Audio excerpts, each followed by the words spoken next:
मोरे घर पनिया पिलाई दी है जान गे, कफन ओढ़ाई दी है टूटत ही जब प्राण गे। मोरे घर पनिया पिलाई दी है जान गे, कफन ओढ़ाई दी है टूटत ही जब प्राण गे।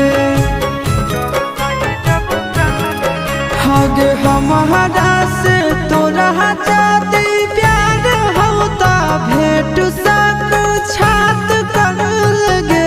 हगे सोनाया रावा हो भरती पाटनवा में आके मुलाकात कर लगे। हगे सोनाया रावा हो भरती पाटन